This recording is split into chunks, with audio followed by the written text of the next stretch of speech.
I started it back there. Okay, so we're live. You've been.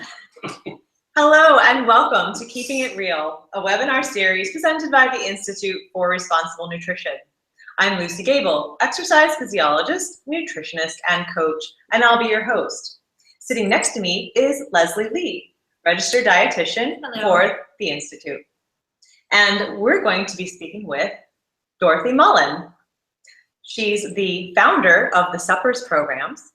And I believe that when you hear Dorothy speak, you're going to find that social support is a key factor to success if you're making dietary habit changes.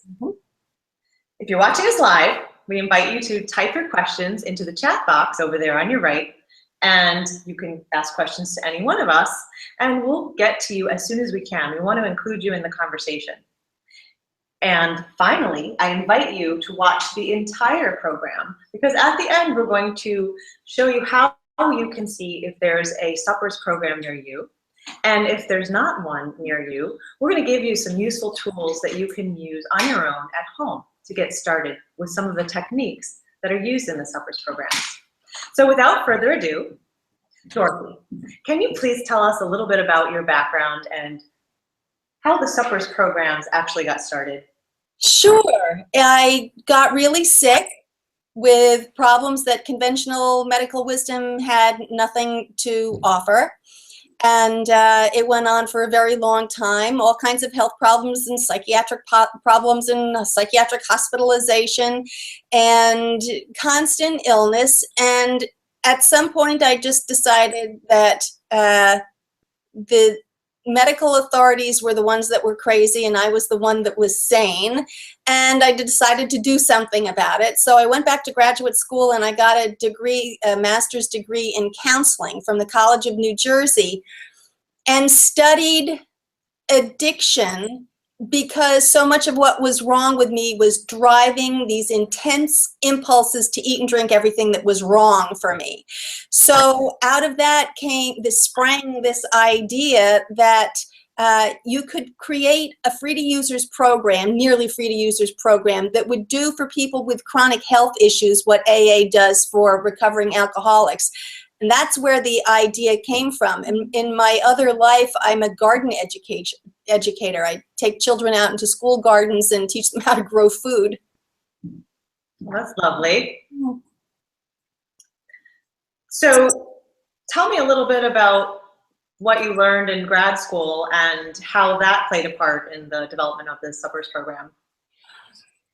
Well, for one thing, I learned that the disciplines that do healthcare and mental health care in this country have a lot to answer for because they don't talk to one another. So if you have a problem that is diagnosable, even though it might have a component of illness to it, if it has a component of depression or anxiety or something that's interpreted as mental illness, you might get one narrow little diagnosis, which isn't necessarily wrong, but it's not right either because it doesn't really deal with the root, the core problem of what's going on. So I studied a discipline from the inside that I think should include nutrition in their curriculum and don't. And it's not just counseling, it's social work. Teachers in schools, elementary schools, as far as I am concerned, are the front line for a lot of the health, mental health, addictions issues that are in the making, and they don't know it because the core curriculums of their disciplines don't teach them anything. They don't teach them what to look for. They see problems that look like counseling issues or educational issues, and they use those strategies, whereas food, if food drives the problem, food has to be part of the solution.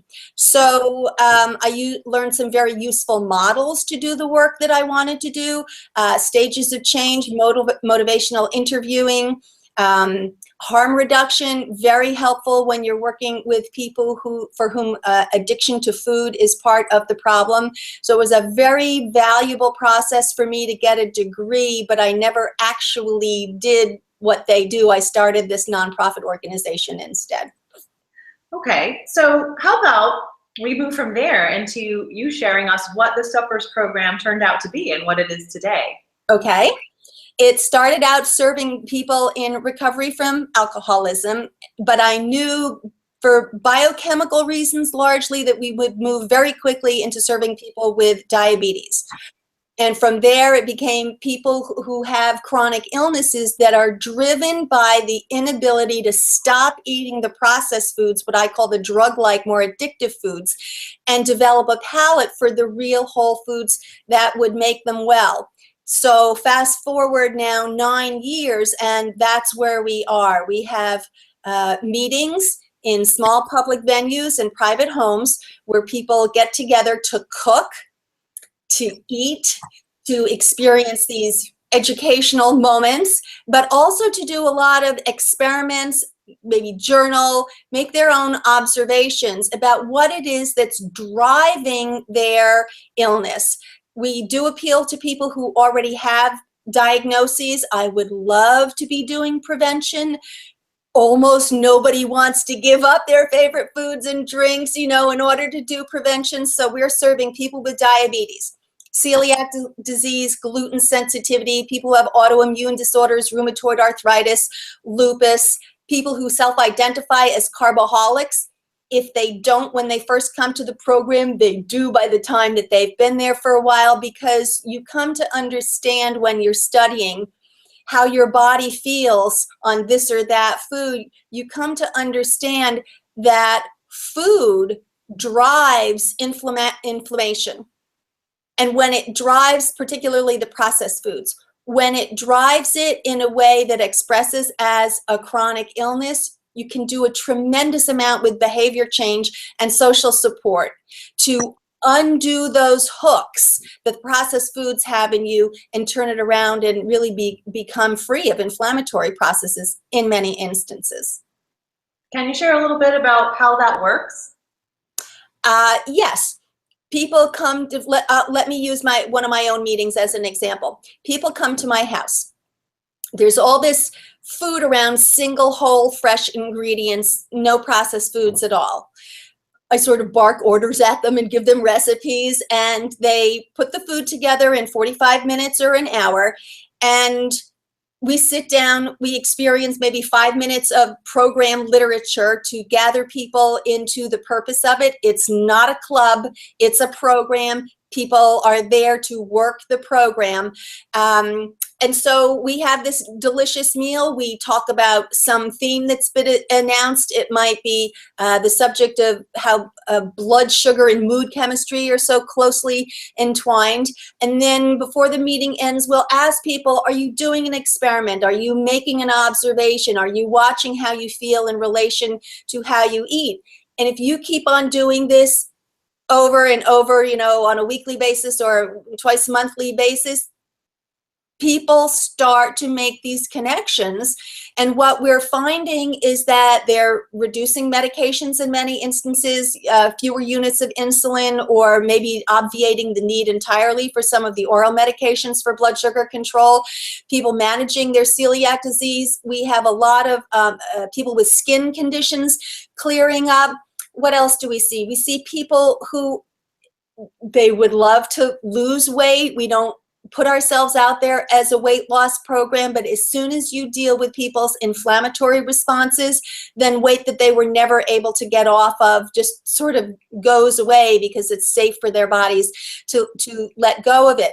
So I have to say that each person who comes to a meeting has a slightly different experience, because we're not really choreographing anything for them or telling them what to do. We're creating a social setting and a biochemical environment via all of this beautiful whole natural food that sets them up to be able to sort out their own problems. So when you say that people make connections while they're eating, can you explain that a little bit more? What does that connection feel like or look like? Okay, so let me give you an example. If you enter knowing that you have, let's say, rheumatoid arthritis, but you hope that there's a connection between your inflammation and food, but you're not sure, we would set you up with specific experiments. One of the most effective ones is called the breakfast challenge. And what we do is we suggest 4 or 5 different breakfasts that people can eat to test their body's relationship with food. Your body tends to be the cleanest after the fast, first thing in the morning or whenever you're first going to eat. And so you get really good data from your body at the beginning of the day that you might not get when your body's starting to get confused as you eat more throughout the day and you have other influences on the day. Your body gives you the clearest reading. So if I say, eat oatmeal for 2 days in a row, test your blood sugar or just see how your energy levels are, you take your little recordings. Then if I say, now the next day, try scrambled eggs and spinach. Make your observations, see how your blood sugar is doing, see how your mood is, see how long those scrambled eggs carry you before you start getting impulses to eat other things. If the oatmeal carried you for an hour and a half, but the scrambled eggs and the spinach carry you for 3 or 4 hours, that's data.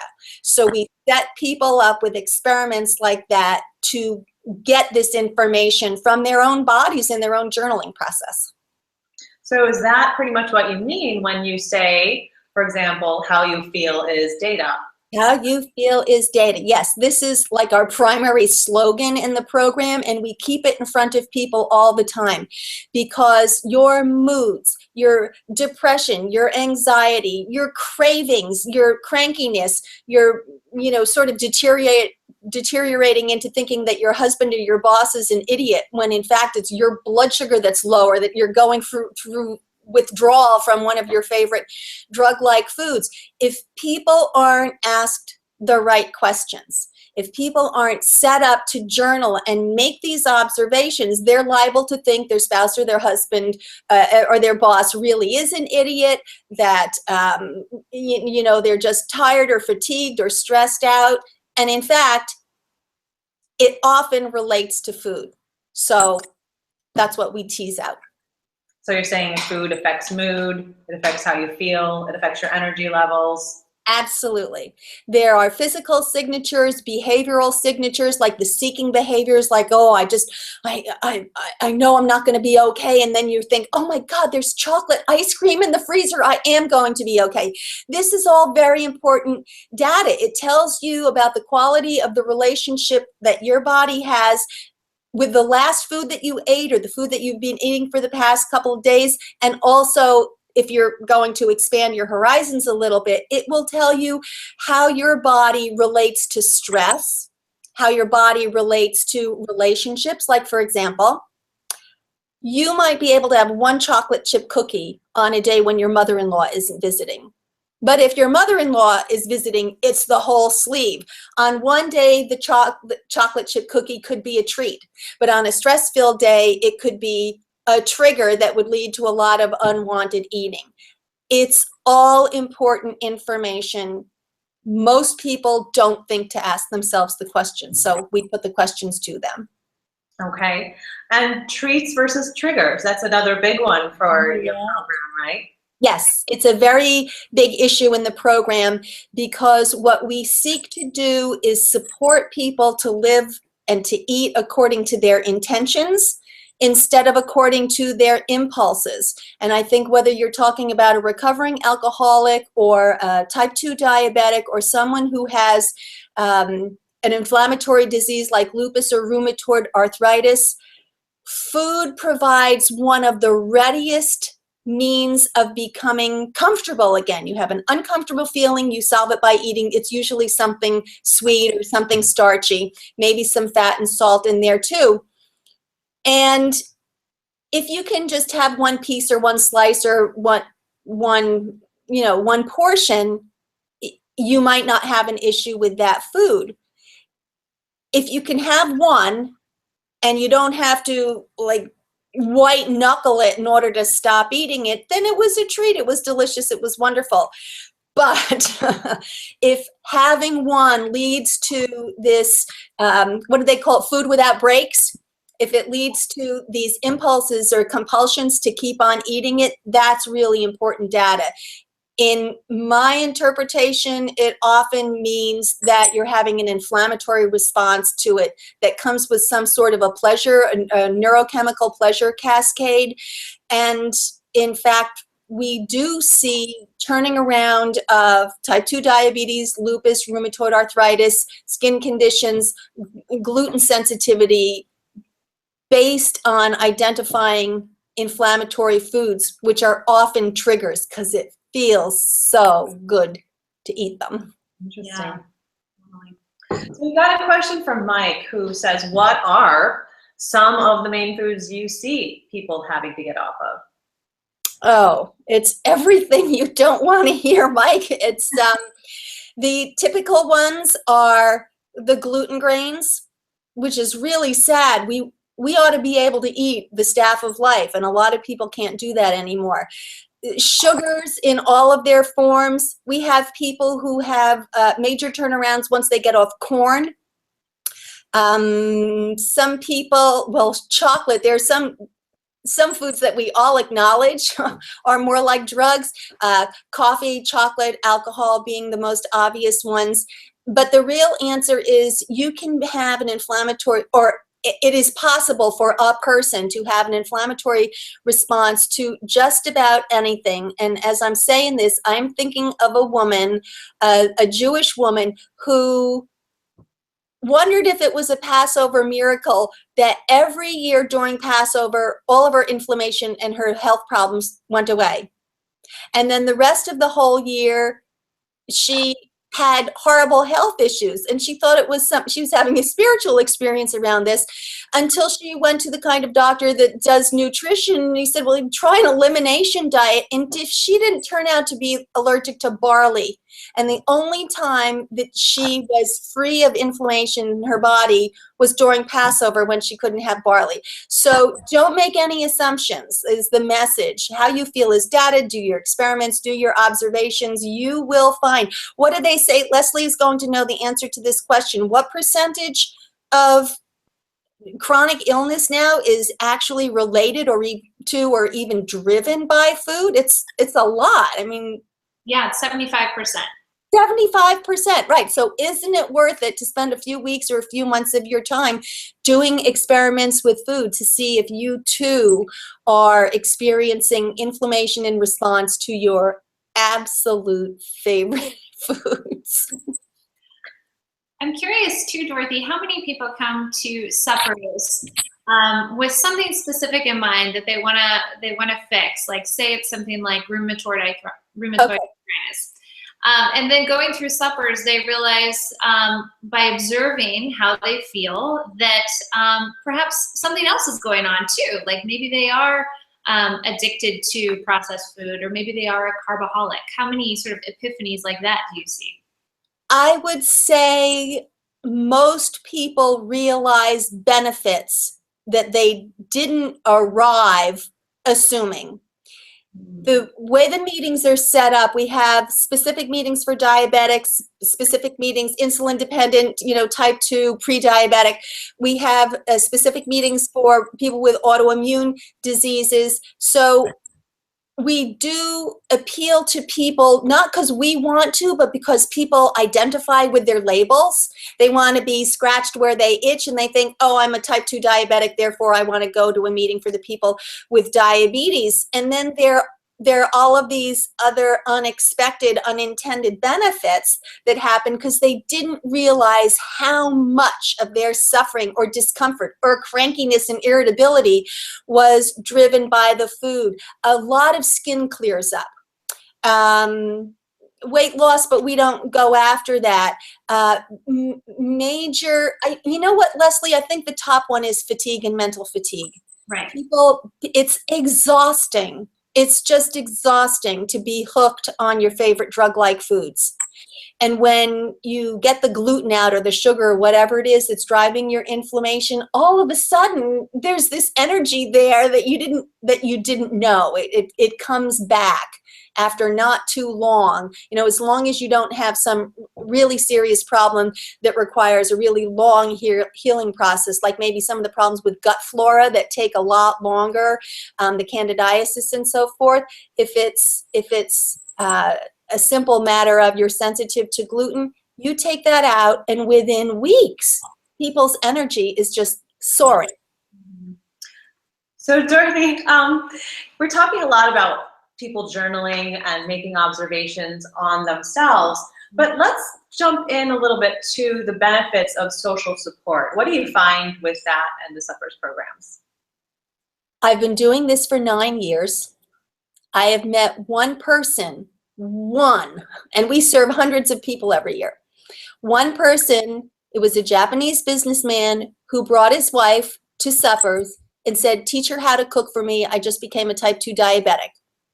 That's the only time that ever anybody had an immediate effect and went away and did what he was supposed to do and just changed the way he eats for the rest of his life. Every single other person that has come through our program has needed social support in order to live according to their intentions. I liken it to what happens in the 12-step programs. You have to change people, you have to change places, you have to change the things. Well, in our case, you have to change the food too. And most people can't do it alone. What I'm hearing now is people go through the holidays, you know, their pumpkin pie, low carbohydrate isn't good enough. And, you know, Aunt Susie is going to be really miffed if the sweet potatoes don't have marshmallows in it. And, you know, they say it's just one cooker. It's just one piece of pie. Go ahead and have it. What's wrong with you? You're Scrooge, or, you know, whatever it is. So the pressure from our loved ones often needs to be counteracted by being in a social circle of people who get it. You come to a suppers meeting, our number one principle is not cook whole food. Our number one principle is learn to not judge other people. Keep the focus on your own biological individuality. Let other people at the table experience the vegan, the vegetarian, the omnivore versions. Let some be macrobiotic and thrive. Let others be paleo and thrive. Take the judgment out.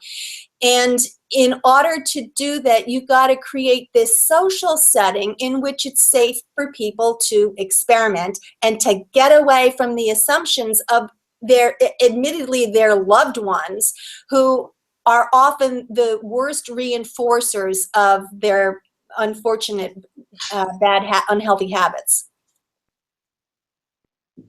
Well, I just want to add something to that, Dorothy. When I visited you, you shared some exciting feedback from a survey that you just had administered to people in the suppers program. Mm-hmm. And can you share with our audience how many people indicated that they have or intend to refer suppers to a friend? Oh, that's my new favorite question. Thank you. So we had an independent company do a survey about people's members' experiences.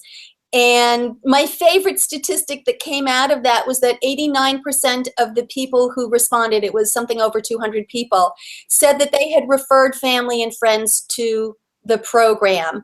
And to me, it was an indication that this is delightful and effective. Mm-hmm. It is not hard work. It's not like a diet program. It feels like almost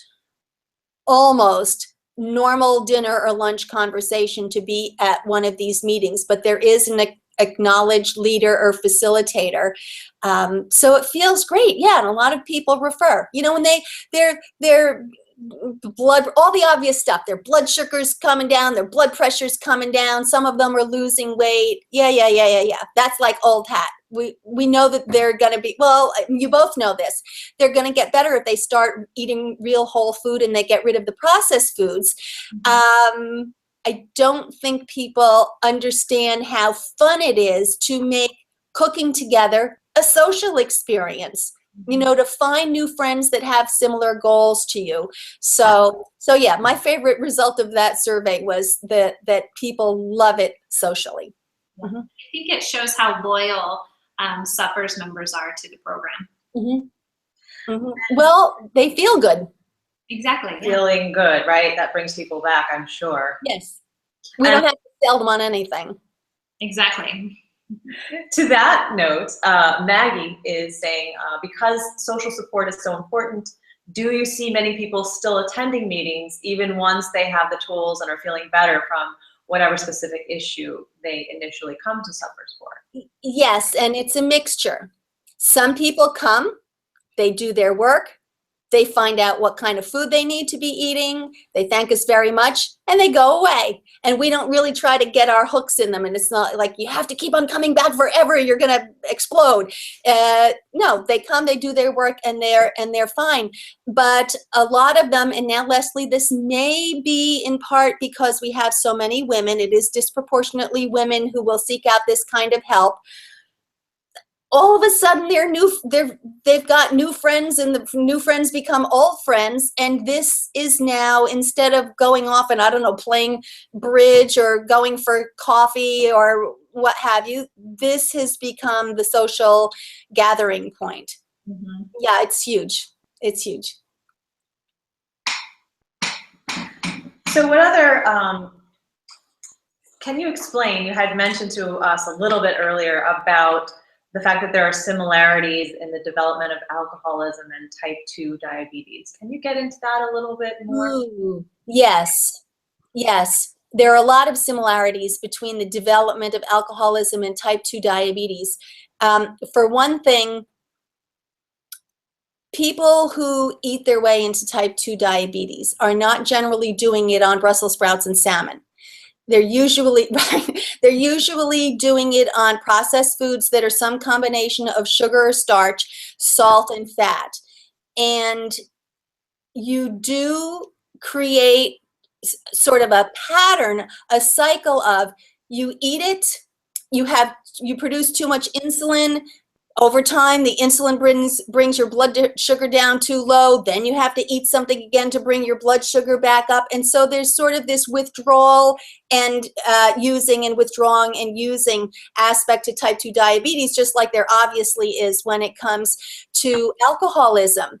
In both cases, you have people that are constantly uncomfortable in their physical bodies. They need to deal with their blood sugar and their mood chemistry all the time. And to make those adjustments, it always involves ingesting something. In both instances, whatever their substance or their food is becomes their go-to solution for all kinds of problems. It could be that mother-in-law again. It could be stress. It could be, I'm studying and I need to do something to keep myself awake, or I need to calm myself down. So the food and the alcohol both become sort of universal solutions for whatever ails you, and then you end up in very addictive patterns. In our culture, we acknowledge without question that an alcoholic has an addiction. In our food culture, and especially with all of the pressure from the food manufacturers to say it isn't so, there is not such an assumption that the relationship with the food is an addictive relationship. But as far as I'm concerned, it's absolutely, it's a no-brainer. And with processed foods, there's really no stigma attached to, enjoying processed foods. So imagine there are quite a few people who really don't want to admit that they do have this addiction, because this is, whether they realize it or not, it's a drug to them with little to no stigma attached. Oh, absolutely. Hey, it's mom and apple pie. You can. It's how you show your love. That's right. It's love on a plate, and that's another thing. That's a very important point.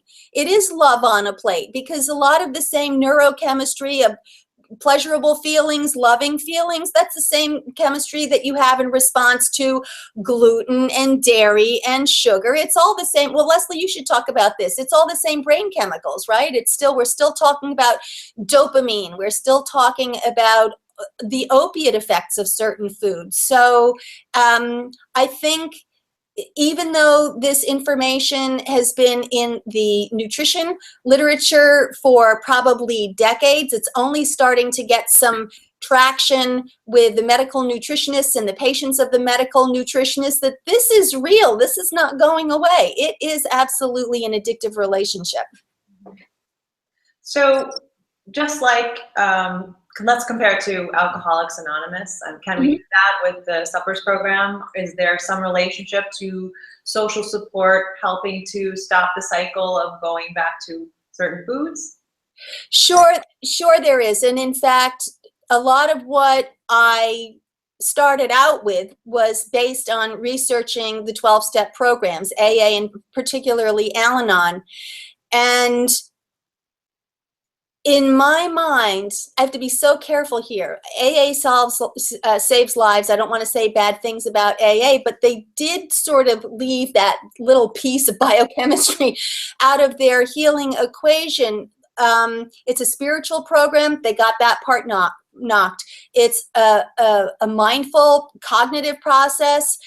When you go to these meetings, it's all about almost like cognitive behavioral changes. But when it came to the physical body, AA left that out of the equation, which made perfect sense in the 1930s and 40s. Coffee and donuts and chocolate chip cookies really did work as a bridge addiction. It was harm reduction, right? It's better than being an active alcoholic. But then if you stay at that point for the rest of your life, coffee, cigarettes, chocolate, manipulating your moods and your blood sugar with the stimulants and sweets, then you've got another problem for life that will put you on the path to the chronic illnesses. So did I answer the question yet? Well, social support, how does that, yes, that was a great answer, first of all, but the next piece is, how does social support then help people to get off that addictive cycle? Okay, so in the period from when you enter your recovery process until you can relax a little bit, there's this very tense period of time during which your body is screaming to ingest things that are going to pull you back into the addiction. So you can, if you can do yoga or mindfulness meditation or something like that, more power to you. Most people are too electrified in the early days of recovery to do that. What's left? A relationship with God if you're in AA, or a relationship with people if you're, well, also if you're in AA, but if you're in a program like ours, it's the thing that carries you until you're sort of off the hook, out of the grip of the biochemical addiction. And when you're talking about foods that act on your receptor sites like opiates or more like cocaine, you need that strong circle of support. You need people cooking with you or for you. You need to be able to bookend the wedding reception or the bar mitzvah with phone calls from friends, so that you can go into, the dessert table saying, I'm having none, or I'm having 2 tastes, or I'm having whatever it is, 500 calories. You talk about that with a friend before you go in, and then on the other side of the wedding reception or the bar mitzvah that you're going to contact that person again, and bookending the experience is a very powerful way to live, again, as we say at suppers, according to your intentions instead of your impulses. It takes new relationships, really strong relationships, to make that happen. Very interesting. So you set people up with buddies to call and be accountable to. They can. In the program, we call it therapeutic friendship. So you will have relationships with other people in the program. It's not like a sponsee kind of thing. It's more like, okay, I'm sitting at lunch on a Thursday night. Friday night, I have a family dinner party. And Aunt Sally is going to be there with her sweet potatoes and marshmallows. And my mother's making mincemeat pie. And I know I am going to feel disgusting and have a carb hangover, right? We know what a carb hangover is the next day if I don't do something. So then you set it up with your therapeutic friend that you're going to maybe cook your favorite thing that is a treat but not a trigger, and have that ready for when you go home from Aunt Sally's party. Or you do whatever it takes in the friendship to put a cushion around a stressful experience with food. That's wonderful. Do you think people can create that themselves even if they aren't in the suppers program? Yeah, absolutely. I think you can. I think once you know that it exists, you could say, oh, I don't need a program to do that. I could go ahead and seek out my friends who like eating the way I want to eat and set it up for yourself. I mean, we've created a culture at suppers. We created a community around it, but none of this is rocket science. I mean, I'm a very nice person, but I'm not all that brilliant. It's not, it wasn't that hard to figure out. You just have to strip away your biases and observe what's really going on, and then create the relationships that you want to support whatever it is that you have to do. I mean, it took me forever because I'm one of these people. I'm called a universal allergy reactor. Every single food that I put in my mouth comes with a sort of stimulating, nice allergic response that makes me want to never stop eating. So I had to create the program or the community that would support me staying in my intentions. And I'm not sure that that's what you asked, but that's where it came from. There you go. Well, that's brilliant in itself. Can I just add Yes, something? go for it. And then I'm going to get to some questions. Sure.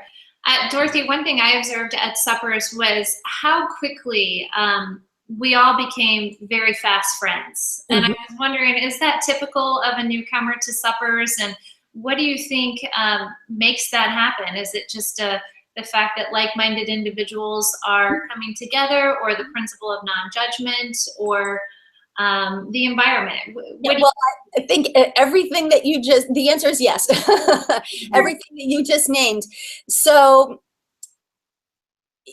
if I had to say it in terms of like motivation, everybody who enters has already decided that they're willing to make some changes. So immediately there's an assumption of esprit de corps. There are people in this room who are all strangers, but I know they want in their lives the same thing that I want in my life. As soon as you walk in the door, the first thing you hear is that the whole program is based on learning to not judge each other. We do this little meditation before each meal, and leaving your blame and your criticism at the door is part of the shtick. You can pick up the blaming and the criticism and the judgment at the door when you want to leave again. But while you're here, you're not allowed to be brutal on yourself or anybody else, and there's this spirit of exploration. Now, I have to say, in fairness to everybody else, Leslie, you walked into what I would call mature meetings. They were meetings of people who have been in the program for a while. There were a few newcomers too, but it was you were in a meeting where there were people who have been working the program, and we want to like each other. I mean, this thing about social support is so critical. And you walk in and say, gee, I'm not allowed to be critical or judgmental or blame anybody for anything. And the food is really delicious. And I'm having a whole lot of fun learning new things. And it just feels so good. I think it's like it's all like a formula for getting into your brain chemistry and getting that pleasure cascade to happen in response to something other than drugs, alcohol, and foods that act more like drugs than food. Are you saying that healthy food can actually be delicious? Yeah, we do it every day. I have to say, we've had some chefs and some very good cooks that have taught us cooking techniques to get the most amount of flavor out of food, including this concept of adding like little bombs of flavor to things, because you have people who are tasters, non-tasters, and super tasters. So everybody's palate is slightly different. And in order to have people have a really good time at the table, everybody has to eat something that tastes delicious to them. So, and it has to, if they're a natural vegetarian, I don't want to try to tempt them into a piece of salmon. Or if they're a natural paleo person, I want to have some meat there. I want them to come into the right kind of meeting so that they will find the food that's delicious for them. Right in our opening, we tell people, you may not think this food is delicious, when you first arrive. But we promise that if you eat this way for a while, you will come to crave the salads. You will come to find the whatever it is, the roasted chicken, the slaws that we make. You will come to find that they are delicious, because once your brain makes the association between I don't have a headache anymore and this food, or I can go for 3 or 4 hours without thinking about food and not loathing myself because I've got fat thighs, and connected to this food, the food starts taking on its own relationship with you and you with the food, because it becomes more and more delicious. There's also, and maybe Leslie can explain this a little bit better too, if you're eating Snickers bars all the time, blueberries don't taste sweet. Mm-hmm. But if you get the social support that you need to get yourself over the hump of the loss and the deprivation, if you can just do it for however you accomplish it, to get yourself onto the real foods, then your palate cleans up. Mm-hmm. And the blueberries can taste really, really sweet and delicious. But you need help getting that point. That's true. So I'm just going to bring up some things that others are saying online. First, harm reduction is an important aspect of the Suppers program's approach to food addictions. What is it, and why is it important? Okay, so harm reduction originated with public health and people in counseling situations where, let me give you an example. You're not going to get heroin addicts to just categorically stop, but you can do a lot less harm to the individual and to the culture with clean needle programs. So you're not solving the problem, you are reducing the overall harm.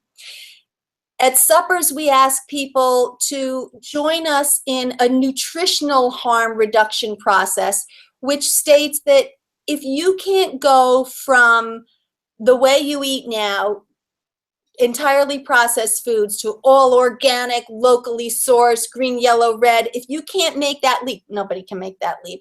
If you can't make that leap, then it has to be small, manageable pieces. People can only do so much change at once. So at Suppers, you get full credit. If you enter completely dependent on coffee and chocolate cake and, processed foods out of bags and stuff for most of your meals, and you can sit at that table and say, this is the healthiest meal I'm eating all week long, you get full credit for coming to the meeting and having that one healthy meal.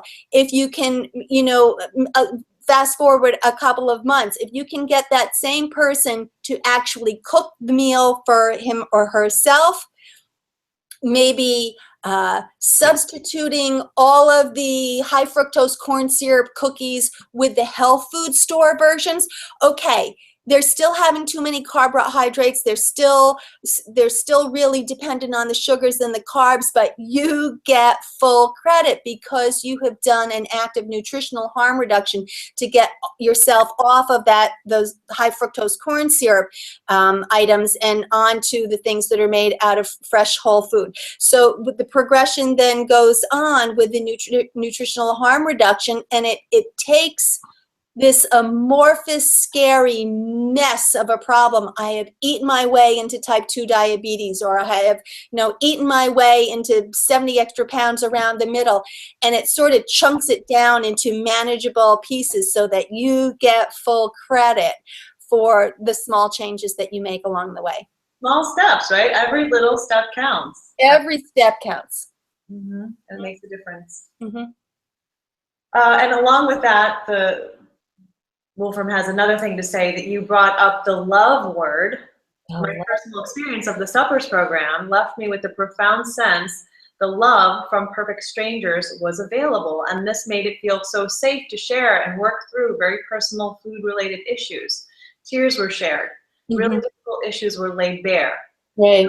Suppers create such a level of emotional trust among complete strangers. Yes. Yes, and in that regard, I think it probably is a little bit like feeling you're inside the AA community again. That's my best comparison. Because no matter where you go, There's sort of a quality control. You know that you won't be judged. You're not allowed to go to a meeting if you're going to judge other people. You know, we even have talking spoons, you know, like the talking sticks of the Native Americans. You get your talking spoon, and everyone else is to listen generously while one person speaks at a time. So there's this sort of quality control thing around the safety and the non-judgment, which creates a culture. It's not just a community, it is a culture of love and acceptance that enables people to walk in, whether you're first timers like Wolfram and Leslie were, or you've been doing it for 6 months or a year and you go to a completely different New Suppers meeting 3 towns over. You know that people are all playing by the same rules and everyone is of goodwill, or they wouldn't go. I have to tell you something. After I was talking to Wolfram, I looked up, you know, I did control find in my book, Logical Miracles, for LOVE, and fully half of the entries it found were cloves, CLOVE, of garlic. So I now have this association in my mind. Love and clove of garlic are like. I think love and cloves of garlic go hand in hand. Love is cloves of garlic. So, you know, it sounds lovely. And then, as we know, we'll be sharing with people later how they could find a suppers program, but what if there isn't suppers in their area? Do you think that people can recreate some of that non-judgmental environment for themselves? Is that possible? I mean, right now we're heading into the holidays, you know, we spoke about, we have family and friends who are going to potentially be pressuring those of the viewers that are starting to change their habits a little bit. You know, there might be some pressure to revert back to what you had been eating. How would someone go about navigating that in real life without the suppers program? Okay, so I do have a couple of suggestions.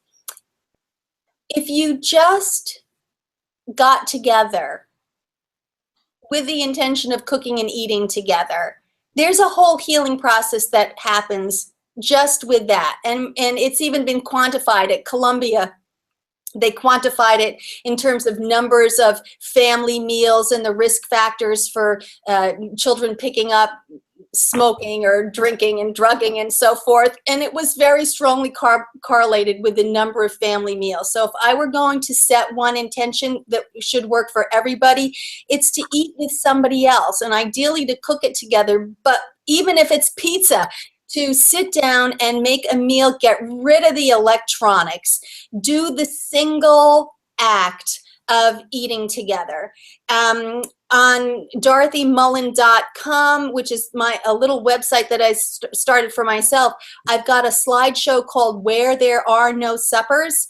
And it's a document that gives people ideas for how to do this. At this point, suppers is pretty much limited to New Jersey, and then there are a few other places where we have meetings, but at this point it's pretty much limited to New Jersey. And I don't think this is rocket science. I think that people can pick up the idea and start doing it. So there's that document. We have a book called Logical Miracles. We have a lot of, they're all stories. We have a website that's got stories on it. So if you're the type of person who relates to reading somebody else's story or sharing on the blog, you know, you could sign up for these things and maybe get some of the visceral responses out of people's stories. So there's any number of things that you can do, and it really just starts with your intention. So having an intention. Yeah, having an intention to live a different way. Eating with someone else is healing in itself, and trying to maintain an atmosphere of non-judgmental. That's the word. Yeah, of non-judgment. Yep. Yeah, it's critical. Well, at so many levels. If you think about the tension in your body when you're blaming or judging or being critical, this can't be good for your digestion. You know, it's what Jeff Bland has this great sentence: you are not what you eat, you're only what you absorb of what you eat. And if you're tense or you're critical, blaming, angry when you eat, it's going to affect how the nutrition gets into your cells, how you metabolize it. So yes, I'm all for starting a meal with a little bit, 30 seconds or a minute of mindfulness, of quieting, of just a few deep breaths, just to get into a mode where you can use every ounce of nutrition that you put into your body, because eating perfect, organic, locally sourced, grass-fed, whatever food isn't going to do it if you put it into a stressed, angry, hate-filled body. There you go. Taking a couple minutes before eating is a good idea. Mm-hmm. So we just talked about, everyone that's watching, where you can find some more information on how you can either find a suppers program or more information on some things that you can do on your own at dorothymullen.com or the Logical Miracles book.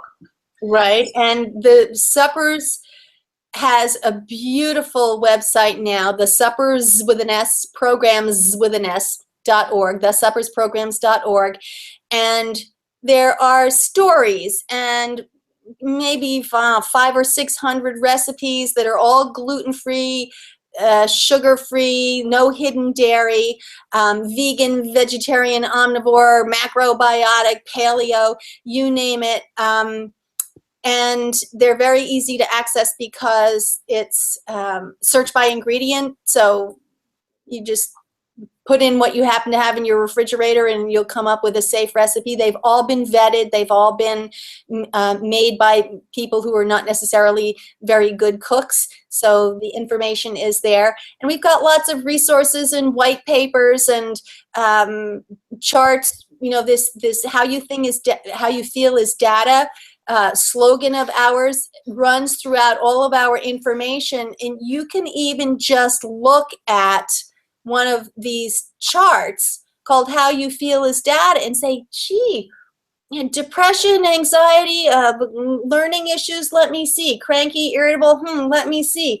I feel like I'm seeking things all of the time. I never feel thirsty. I always feel hungry. I've got night eating. You look at these charts and you say, wow, I may have low blood sugar. Wow, maybe I'm not type 2 diabetic, but I might be like 5 or 10 years before getting that diagnosis, because so many of the symptoms of low blood sugar look like brain symptoms. They look like mood problems.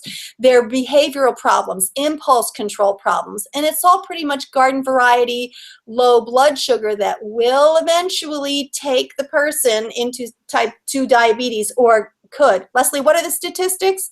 Half of us are on the way to type 2 diabetes? Half of us are on our way. Mm-hmm. Yeah, it's pretty scary. So a lot of those cranky, irritable people out there should be looking at how they feel around the food that they're eating, because if they can just interpret it in terms of a response to what they most recently ate, they could stop it.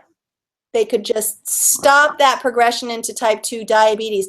I almost hate to say it, if you get it early enough, it's pretty easy to turn that around. It's not what people want to hear because it involves your favorite food and behavior change and sometimes relationship change. But if you can get it right, you can turn it around. I just want to clarify something, Dor. I heard you say that low blood sugar can drive you into type 2 diabetes, and that might be confusing for people who are, diabetes we think of as high blood sugar, not low blood sugar. So can you just expand upon that little cycle? Yeah, and thank you for catching that. This is something that I have to work against with a lot of people who don't understand how blood sugar works or how our ability to regulate our blood sugar works. High blood sugar and diabetes are not the opposite of low blood sugar. The low blood sugar is what happens on the way to acquiring type 2 diabetes. So for a long time before you actually get the diagnosis, and I'm saying it could be 5 years, it could be 30 years, but for a long time before you get the type 2 diagnoses, type 2 diabetes diagnoses, you are creating too much insulin in response to the processed foods and going too low. you go sailing right through, you know, the amount of blood sugar that you need to have normal brain function, and you're going too low. Then what happens when your blood sugar gets too low? Your brain says, oh my God, a coma is coming. I gotta make you do something to get that blood sugar up again so that you get these cravings. Or if you don't respond to the cravings, then you're gonna get an adrenal stress hormone response that'll force sugar out of storage and into the bloodstream to bring the glucose back up for normal brain function. So people end up in these roller coasters in highs and lows. And it's the lows that come with the most mood signatures and the most brain symptom signatures. If you can identify that, then you can say, wow, this low blood sugar is leading me to the point where the mechanisms give up. My body can no longer either produce or use the insulin, and then you end up with chronically high. So the take-home message is low blood sugar is not the opposite of high blood sugar and diabetes. It's what happens before you end up chronically high. And it's part of the cycle that perpetuates the development of the disease. Mm-hmm. Mm-hmm.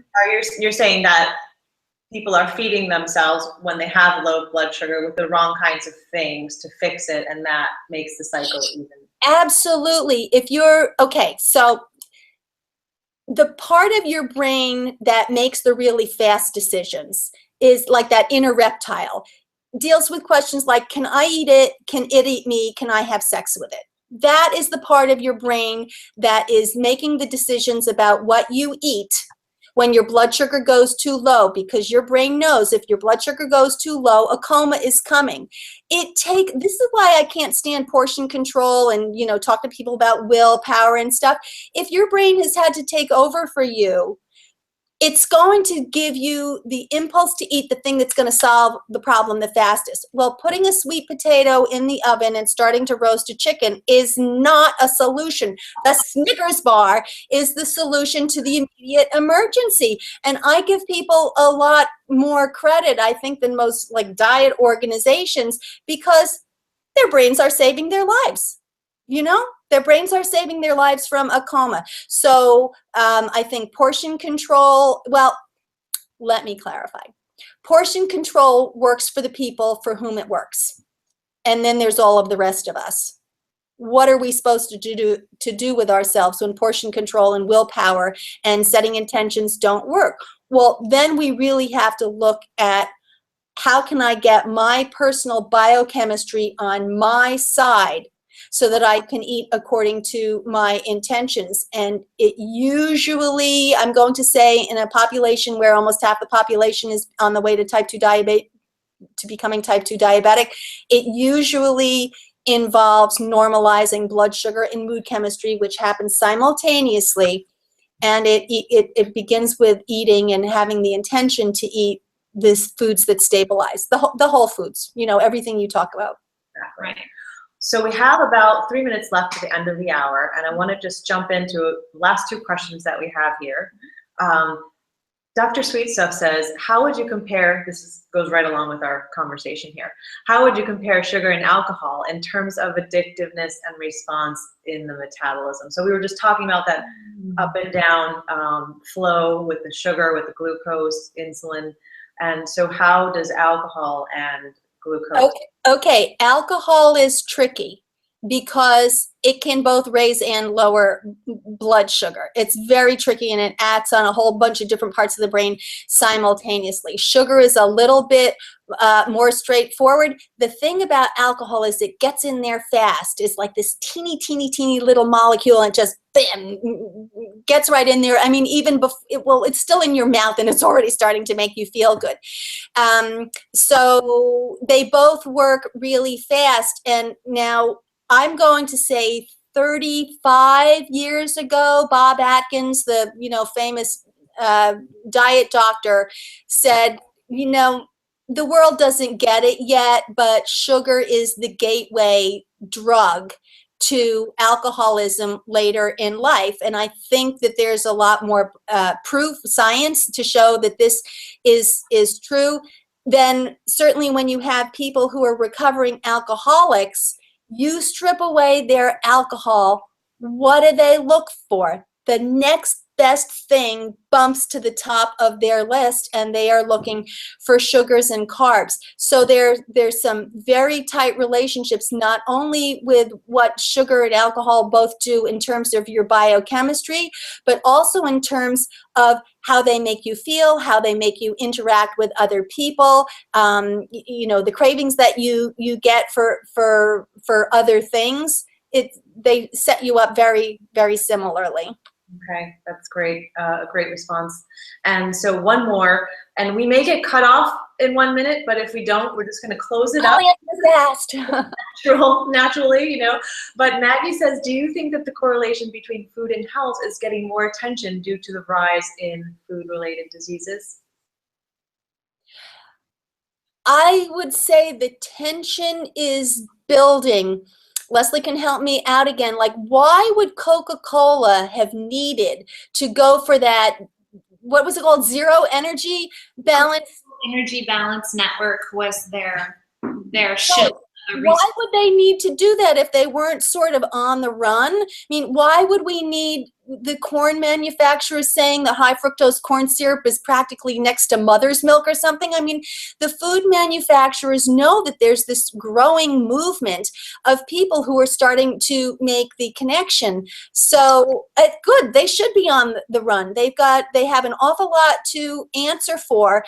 And I love what Marion Nessel said, which is like, there's nothing that the soda manufacturers could do to really help us out with this except go out of business. There's just like, you can't mince your words on this. Yeah. So yeah, thank God for the young people. You know, is Chipotle a better choice than McDonald's? Well, the young people are starting to say, yeah, Chipotle is a better choice for fast food than McDonald's. So they may not be going where I want them to go, but certainly people are making the connections, and it's little organizations like mine, and it's people who have done their experiments, and a few really brave medical nutritionists who are driving the message home. And since we're right, we will prevail.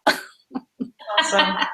So just so everyone knows, we've loaded the downloadable document on guides, a few guides to how you fill as data. Just a few of the things that Dorothy was talking to us about in the program tonight. And so you can download those now. There are more, of course, but those are the most popular, common ones. And if you're watching this as a replay, we'll have that below the video for you. Okay. Watch out for dehydration. Watch out for dehydration. Watch out for dehydration. It often comes as night hunger. Oh, interesting.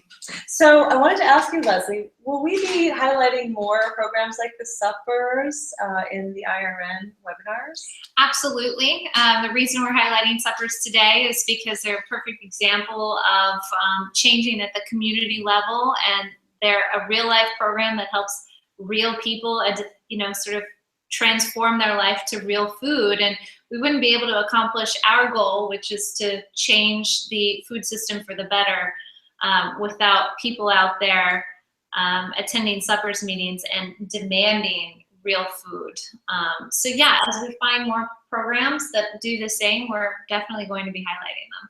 That sounds great. And so what if someone knows about a program like this and they want to tell you about it, maybe get that highlighted out here with the IRN? I would love it if they would email me about that program, and my email is Leslie, Leslie, at responsiblefoods.org. All right, Leslie at responsiblefoods.org. So if you're watching the webinar replay, go ahead and chat with us down below in the comments box online. And otherwise, thank you so much, Dorothy, for being with us today. Thanks. This is great. It was great to hear all about your program. All right, everyone, take care, and we'll see you next time. Bye, Keeping it Dorothy. real. Bye.